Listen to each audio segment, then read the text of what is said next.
हम लोग डिस्कस करेंगे पैसेज नंबर 9 और इस पैसेज का क्वेश्चन नंबर जो 5 है वो बहुत ही ज़्यादा ज़बरदस्त क्वेश्चन है। तो आप पहले इस पैसेज को डाउनलोड कर लो पीडीएफ से, डिस्क्रिप्शन में लिंक है, उसको सॉल्व करो, उसके बाद इस पैसेज की वीडियो पर आना। तो आइए सॉल्व करने की कोशिश करते हैं। क्वेश्चन नंबर 1 देखते हैं। तो पैसेज अपना था, our awareness of time has reached such a pitch of intensity that we suffer acutely whenever our travels take us into some corner of the world where people are not interested in minutes and seconds। Time का importance यहाँ पर दिखाया गया है कि time जब किसी का ख़राब किया जाता है तो कितना ज़्यादा टॉर्चर होता है उसके लिए, या उसके लिए कि हैबिट बन चुकी, वो सारी यहाँ पर डिस्कस की गई है। पैसे देखने बिल्कुल ही सिंपल है, छोटा सा लगता है, लेकिन इसके क्वेश्चंस के आंसर निकालना बड़ा ही टफ हो जाता है। तो मैं पहले क्वेश्चंस के सारे आंसर बता देता हूँ, आपने सॉल्व किए होंगे, उसके बाद फिर हम लोग चलते हैं कि ये क्वेश्चन का आंसर कहाँ पर था। पहले वाले का आंसर है सी, सेकंड वाले का आंसर है बी, थर्ड वाले का आंसर है सी, फोर्थ वाले का आंसर है वेरी गुड बी, फिफ्थ वाले का आंसर जाएगा डाउट में कि इसका आंसर क्या होगा। और यही अपना मोस्ट इंपॉर्टेंट क्वेश्चन यहाँ पर निकल के आता है। तो देखिए पहला क्वेश्चन क्या है, what is the main theme of the passage. Passage की थीम क्या है। अगर मैं इस पूरे पैसेज को पढ़ने की कोशिश करूँ, चलो एक बार मैं पढ़ा देता हूँ पैसेज, फिर आपको सारे क्वेश्चंस के आंसर डिटेल समझ में आ जाएंगे। हम लोगों का जो टाइम के प्रति जो अवेयरनेस है, मतलब टाइम पर काम करना, टाइम पर सब कुछ करना, वो बहुत ज़्यादा हो चुका है और ये मिनट्स और सेकेंड में अब काउंट किया जाता है। ठीक है। The unpunctuality of the Orient, इस वर्ड को थोड़ा फोकस करना क्योंकि ये वर्ड आपको पसंद करेगा। The unpunctuality of the orient for example is appalling. Appalling का मतलब क्या होता है, ये आपको प्रॉब्लम करेगा। अगर मैं ये कहूँ कि इस वर्ड का मुझे मतलब मालूम नहीं, फिर भी मैं इस पैसेज का सेंस समझ सकता हूँ, तो मैं वो भी ट्राई करके दिखा देता हूँ। जो अनपंक्चुअलिटी ओरिएंट की, for example those who come freshly from a land of fixed mean time and regular train services. Suppose करो कि कोई ऐसा इंसान है या कोई ऐसे लोग हैं जो एक ऐसी जगह से आते हैं जहाँ पर हर चीज़ फिक्स्ड है, हर चीज़ ट्रेन वगैरह सब कुछ टाइम पर चलती हैं, तो वो अनपंक्चुअलिटी उनके लिए हो सकती है। ठीक है, अभी आगे डिस्कस करते हैं। For a modern American and English man, चाहे अमेरिकन हो या इंग्लिश मैन हो, waiting is a psychological torture. American हो या इंग्लिश मैन हो, उनके लिए अगर इंतजार उनको करवा रहे हो तो उनके लिए साइकोलॉजिकल मनोवैज्ञानिक टॉर्चर उनके लिए माना जाता है, क्योंकि उनके पास एक एक सेकंड का हिसाब किताब होता है। An Indian accept the blank hours with resignation even with satisfaction. अब इंडिया में क्या है कि ट्रेन 7 बजे की है, वो 9 बजे अगर आ रही तब भी हम लोग कहते हैं भाई वो टाइम पर आ गई है। ये हालत हो गई इंडिया में। यहाँ पे टाइम का कोई मतलब नहीं है।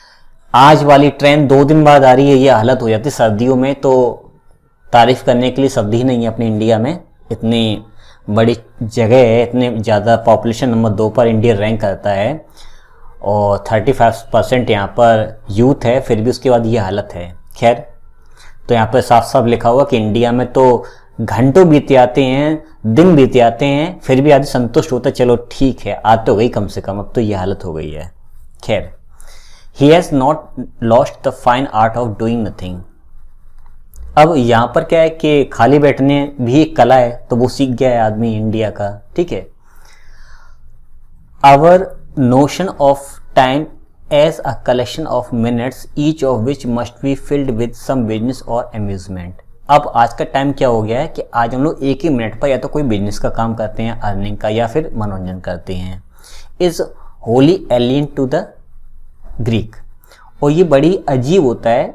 ग्रीक का मतलब यहाँ पे क्या है कि वो लोग जो इस चीज़ के लिए पंक्चुअल हैं उनके लिए ये चीज़ें अजीब होती हैं, लेकिन जो लोग फ्री होते हैं उनके लिए टाइम पास करना एक अच्छी चीज़ है।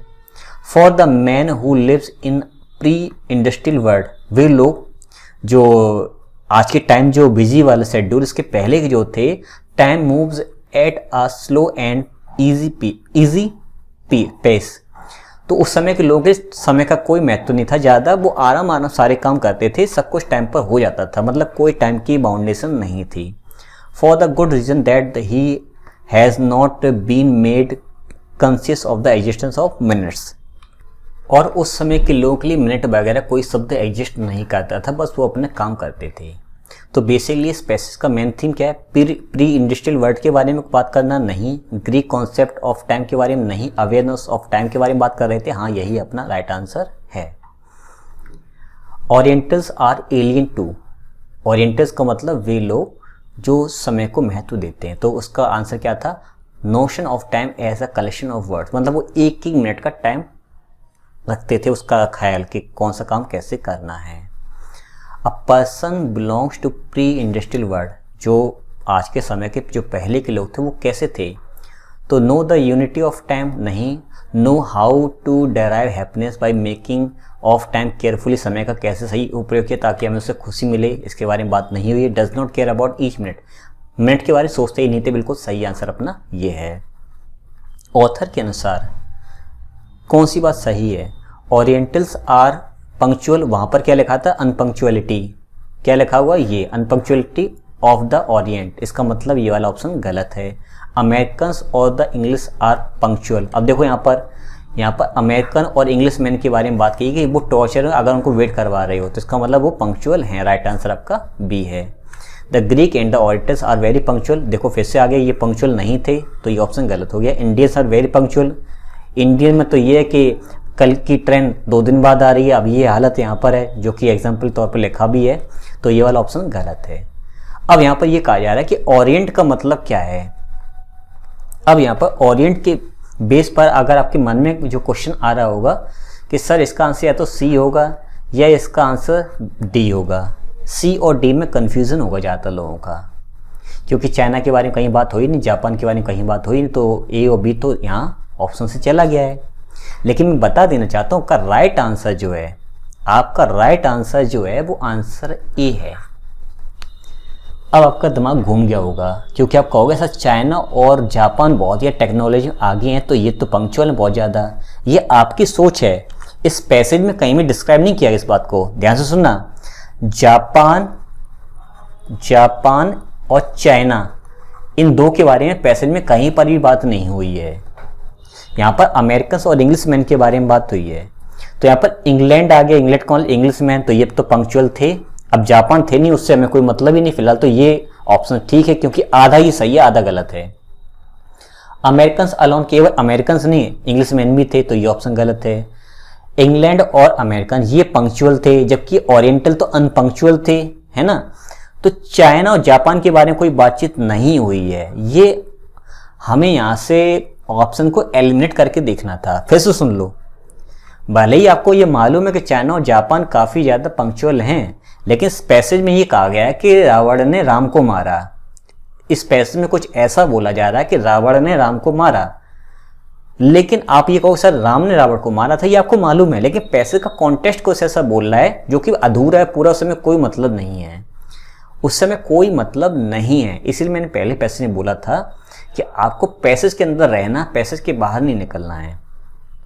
तो यहाँ पर ये पंक्चुअल थे, इसका बारे में कोई बात नहीं हुई। अमेरिकन अकेले थे नहीं, इसलिए तो बिल्कुल गलत हो गया। ये पंक्चुअल थे, जबकि ओरिएंट अनपंक्चुअल थे, तो अनपंक्चुअल वाला ढूंढना है, तो ये तो चला गया, ये चला गया। ये अनपंक्चुअल थे लेकिन इनके बारे में तो कोई बात हो ही नहीं है, लेकिन यहाँ पे इंग्लैंड की वजह से ये वाला ऑप्शन चला गया, तो ये दो ऑप्शन के बारे में बात नहीं, मतलब इसके बारे में बात नहीं हुई है, ये आपका आंसर राइट होगा। खेलता है यहाँ पर समझने वाला, इसलिए मैंने आपको कहा था कि इसको सॉल्व कीजिए। देखते हैं नेक्स्ट पैसेज। देखिए अब हम सॉल्व करेंगे पैसेज नंबर 10। ये पैसेज बिल्कुल ही सिंपल है, बिल्कुल बच्चों वाला पे आपका है, और मैं चाहता हूँ कि इस पैसेज को आप खुद सॉल्व कर लीजिए तो बेटर रहेगा, और आंसर मिलाने के लिए आप इस वीडियो को देख सकते हो। तो पहले तो आप PDF डाउनलोड कर लेना, उस PDF से अपने क्वेश्चन सॉल्व कर लेना, और कितने आपके क्वेश्चन सही गए हैं उनको मुझे कमेंट में बताना। तो आइए डिस्कस करते हैं इस पैसेज को। तो पहला क्वेश्चन आया, think negatively and you will gate. अगर आप नेगेटिव सोचते हो तो आपको क्या मिलेगा। बेसिकली ये पैसेज आपके जो पॉइंट ऑफ व्यू है, जो आपका परसेप्शन है, उसके ऊपर डिपेंड करता है। इसके आंसर आप कई सारे अपने मन से भी दे सकते हो, लेकिन आपको पैसेज के अंदर रहना है, इसलिए पैसेज पढ़ना पड़ेगा। तो आइए पैसेज देख लेते हैं। If you believe you can, अगर आप चाहते हो कि आप सोचते हो कि आप कर सकते हो तो आप कर सकते हो। If you believe you can't, अगर आप सोचते हो कि आप नहीं कर सकते हो तो आप नहीं कर सकते हो। Think negatively you will get a negative result. अगर आप नेगेटिव सोचे तो आपको नेगेटिव ही रिजल्ट मिलेगा, because by your thoughts you create a negative atmosphere which is hospitable to negative results. आपके गलत विचार ही आपके लिए गलत रिजल्ट तैयार करते हैं। तो नेगेटिव थिंकिंग से क्या मिलता हमें? ऑब्वियसली नेगेटिव रिजल्ट्स मिलते हैं, जो कि यहाँ पर मेंशन किया गया है। तो आंसर आपका सेकेंड लाइन में है।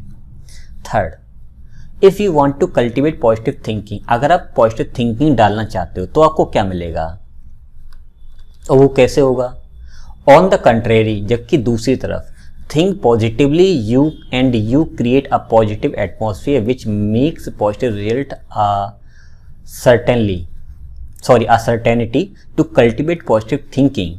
अब पॉजिटिव थिंकिंग के लिए आपको क्या करना होगा? स्पीक होपफुली अबाउट एवरीथिंग, हर चीज़ के प्रति आपको आशावादी होना होगा। Then feed your mind with good nourishing and wholesome thoughts, जो भी विचार हैं, जो भी कुछ है, आपके माइंड को अच्छी अच्छी चीज़ें ही देनी हैं। तो पहला ऑप्शन है you should think and speak hopefully, हाँ ये ऑप्शन में दिया है, सही है। यू शुड स्पीक बोल्डली, नहीं। सॉफ्टली, नहीं। लाउडली, नहीं। आपका आंसर ए सही है। फिर से देखो आगे, keep good company of good friends, अच्छे दोस्तों की संगति करें। हु आर ऑप्टिमिस्टिक, जो आशावादी हो। रीड स्क्रिप्चर्स, इस शब्द को थोड़ा ध्यान देना, इस पैसेज में इसके बारे में बात हुई है लेकिन दूसरे शब्दों में।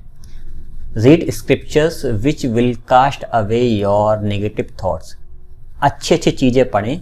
देखो, रीड स्क्रिप्चर्स, कोई ना कोई चीज़ पढ़नी है अगर, तो भले ही आपको स्क्रिप्चर्स के बारे में मालूम नहीं है, लेकिन एक बात तो क्लियर कि रीड का मतलब आगे कोई ना कोई ऐसी चीज़ होगी जिसको पढ़ना है, जिससे आपके नेगेटिव थॉट्स दूर होंगे। लास्टली और अंत में, pray a great deal and count the blessings that God has given you, और अंत में सबसे बड़ी चीज़ जो ईश्वर ने आपको वरदान के तौर पर दी है, प्रार्थना करना। दस, you can overcome negative thoughts, इस तरह से आप बुरे विचारों से बाहर निकल सकते हो। And failure and cultivate positive thoughts of success, और इस तरह से आप अच्छे विचारों या सक्सेस वाले विचारों से जुड़ सकते हो। तो the passage is on, passage किस चीज़ के बारे में बात कर रहा है? तो ऑब्वियसली ऑप्टिमिज्म, आशावादी के बारे में बात कर रहा है, नेचुरलिस्ट के बारे में नहीं कर रहा है, टूरिज्म के बारे में, पैसिविस्ट के बारे में बात नहीं कर रहा है। What will cast away your negative thoughts, कौन सी चीज़ें आपके नेगेटिव थॉट्स दूर कर सकती हैं? ये क्वेश्चन बड़ा ही स्पेशल है। तो कौन कौन से ऑप्शन आपको सही लग रहे हैं बताइए। न्यूज़पेपर के बारे में बात नहीं हुई है, मैगजीन्स के बारे में बात नहीं हुई है। अब आपके मन में आ रहा होगा सर स्क्रिप्चर्स के लिए क्या सिलेक्ट करें, बुक्स होगा कि होली बुक्स होगा? अगर आप ध्यान दें तो यहाँ पर बात हो रही है कि स्क्रिप्चर्स पढ़ने, इसका मतलब ग्रंथ वगैरह, ग्रंथ का मतलब होता है बुक्स और होली बुक्स दोनों। तो कन्फ्यूज़न थोड़ा सा यहाँ पर हो सकता है, इसलिए होली बुक्स आपका राइट आंसर वैसे तो यहाँ पर है, लेकिन एग्जाम में इसको सॉल्व करने के लिए कंफ्यूज आपको पहले क्वेश्चन वो करेगा। Which of the following statement is not true, कौन सा स्टेटमेंट गलत है? Good friends elevate our thoughts, अच्छे दोस्त जो होते हैं वो हमारे विचारों को प्रभावित करते हैं, ठीक है। Prayers helps us to keep our mind clean, prayer जो होती है हमारे माइंड को क्लीन रखती है। ये भी सही बात है, ये भी सही बात है, इनमें से दोनों फॉल्स नहीं है। यहाँ पे ध्यान रखना, ट्रू के बगल में नॉट और लगा है, इसका मतलब हमें रॉन्ग ढूंढना है, ना कि राइट। तो ये भी राइट है, ये भी राइट है। It is not possible to change a pessimistic into an optimistic, कहा जा रहा है कि जो लोग पैसिमिस्टिक निराशावादी होते हैं वो आशावादी नहीं बन सकते हैं। नहीं, ऐसा नहीं है, वो बन सकते हैं। For cultivating optimism we should always speak hopefully, अच्छी चीज़ें, आशावादी बनने के लिए अच्छी अच्छी बातें करनी चाहिए। ये भी आपका राइट आंसर है। तो ऑप्शन आपका सी वाला गलत है। तो इस तरह से आपने पैसेज को सॉल्व किया है। कमेंट में ज़रूर बताना कि वहाँ पर आपको इसको सॉल्व करने के बाद आपके कितने क्वेश्चन सही गए थे, ठीक है, 5 आउट ऑफ कितने। तो मिलते हैं नेक्स्ट वीडियो में, देखते हैं नेक्स्ट पैसेज। देखिए अमूल सॉल्व करेंगे पैसेज नंबर 10। ये पैसेज बिल्कुल ही सिंपल है, बिल्कुल बच्चों वाला पे आपका है, और मैं चाहता हूँ कि इस पैसेज को आप खुद सॉल्व कर लीजिए तो बेटर रहेगा। और आंसर मिलाने के लिए आप इस वीडियो को देख सकते हो। तो पहले तो आप PDF डाउनलोड कर लेना, उस PDF से आपने क्वेश्चन सॉल्व कर लेना, और कितने आपके क्वेश्चन सही गए हैं उनको मुझे कमेंट में बताना। तो आइए डिस्कस करते हैं इस पैसेज को। तो पहला क्वेश्चन आया think negatively and you will gate. अगर आप नेगेटिव सोचते हो तो आपको क्या मिलेगा। बेसिकली ये पैसेज आपके जो पॉइंट ऑफ व्यू है, जो आपका परसेप्शन है, उसके ऊपर डिपेंड करता है। इसके आंसर आप कई सारे अपने मन से भी दे सकते हो, लेकिन आपको पैसेज के अंदर रहना है, इसलिए पैसेज पढ़ना पड़ेगा। तो आइए पैसेज देख लेते हैं। If you believe you can, अगर आप चाहते हो कि आप सोचते हो कि आप कर सकते हो तो आप कर सकते हो। If you believe you can't, अगर आप सोचते हो कि आप नहीं कर सकते हो तो आप नहीं कर सकते हो। Think negatively you will get a negative result, अगर आप नेगेटिव सोचते तो आपको नेगेटिव ही रिजल्ट मिलेगा। Because by your thoughts you create a negative atmosphere which is hospitable to negative results. आपके गलत विचार ही आपके लिए गलत रिजल्ट तैयार करते हैं। तो नेगेटिव थिंकिंग से क्या मिलता हमें? ऑब्वियसली नेगेटिव रिजल्ट्स मिलते हैं, जो कि यहाँ पर मेंशन किया गया है। तो आंसर आपका सेकेंड लाइन में है। Third, if you want to cultivate positive thinking, अगर आप पॉजिटिव थिंकिंग डालना चाहते हो तो आपको क्या मिलेगा और वो कैसे होगा? ऑन द कंट्रेरी, जबकि दूसरी तरफ, think positively you create a positive atmosphere which makes positive result certainty to cultivate positive thinking. अब पॉजिटिव थिंकिंग के लिए आपको क्या करना होगा? स्पीक होपफुली अबाउट एवरीथिंग, हर चीज़ के प्रति आपको आशावादी होना होगा। Then feed your mind with good nourishing and wholesome thoughts, जो भी विचार हैं, जो भी कुछ है, आपके माइंड को अच्छी अच्छी चीज़ें ही देनी हैं। तो पहला ऑप्शन है you should think and speak hopefully, हाँ ये ऑप्शन में दिया है, सही है। यू शुड स्पीक बोल्डली, नहीं। सॉफ्टली, नहीं। लाउडली, नहीं। आपका आंसर ए सही है। फिर से देखो आगे, keep good company of good friends, अच्छे दोस्तों की संगति करें। हु आर ऑप्टिमिस्टिक, जो आशावादी हो। रीड स्क्रिप्चर्स, इस शब्द को थोड़ा ध्यान देना, इस पैसेज में इसके बारे में बात हुई है, लेकिन दूसरे शब्दों में। Read scriptures which will cast away your negative thoughts, अच्छी अच्छी चीज़ें पढ़ें। देखो रीड स्क्रिप्चर्स, कोई ना कोई चीज़ पढ़नी है अगर, तो भले ही आपको स्क्रिप्चर्स के बारे में मालूम नहीं है, लेकिन एक बात तो क्लियर कि रीड का मतलब आगे कोई ना कोई ऐसी चीज़ होगी जिसको पढ़ना है, जिससे आपके नेगेटिव थॉट्स दूर होंगे। लास्टली और अंत में, pray a great deal and count the blessings that God has given you, और अंत में सबसे बड़ी चीज़ जो ईश्वर ने आपको वरदान के तौर पर दी है, प्रार्थना करना। 10 you can overcome negative thoughts, इस तरह से आप बुरे विचारों से बाहर निकल सकते हो। And failure and cultivate positive thoughts of success, इस तरह से आप अच्छे विचारों या सक्सेस वाले विचारों से जुड़ सकते हो। तो the passage is on, passage किस चीज़ के बारे में बात कर रहा है? तो ऑब्वियसली ऑप्टिमिज्म, आशावादी के बारे में बात कर रहा है, नेचुरलिस्ट के बारे में नहीं कर रहा है, टूरिस्ट के बारे में, पैसिविस्ट के बारे में बात नहीं कर रहा है। What will cast away your negative thoughts, कौन सी चीज़ें आपके नेगेटिव थॉट्स दूर कर सकती हैं? ये क्वेश्चन बड़ा ही स्पेशल है। तो कौन कौन से ऑप्शन आपको सही लग रहे हैं बताइए। न्यूज़पेपर के बारे में बात नहीं हुई है, मैगजीन्स के बारे में बात नहीं हुई है। अब आपके मन में आ रहा होगा सर स्क्रिप्चर्स के लिए क्या सिलेक्ट करें, बुक्स होगा कि होली बुक्स होगा? अगर आप ध्यान दें तो यहाँ पर बात हो रही है कि स्क्रिप्चर्स पढ़ने, इसका मतलब ग्रंथ वगैरह, ग्रंथ का मतलब होता है बुक्स और होली बुक्स दोनों। तो कन्फ्यूजन थोड़ा सा यहाँ पर हो सकता है, इसलिए होली बुक्स आपका राइट आंसर वैसे तो यहाँ पर है, लेकिन एग्जाम में इसको सॉल्व करने के लिए कंफ्यूज आपको पहले क्वेश्चन वो करेगा। Which of the following statement is not true, कौन सा स्टेटमेंट गलत है? Good friends elevate our thoughts, अच्छे दोस्त जो होते हैं वो हमारे विचारों को प्रभावित करते हैं, ठीक है। Prayers helps us to keep our mind clean, prayer जो होती है हमारे माइंड को क्लीन रखती है। ये भी सही बात है, ये भी सही बात है, इनमें से दोनों फॉल्स नहीं है। यहाँ पे ध्यान रखना, ट्रू के बगल में नॉट और लगा है, इसका मतलब हमें रॉन्ग ढूंढना है, ना कि राइट। तो ये भी राइट है, ये भी राइट है।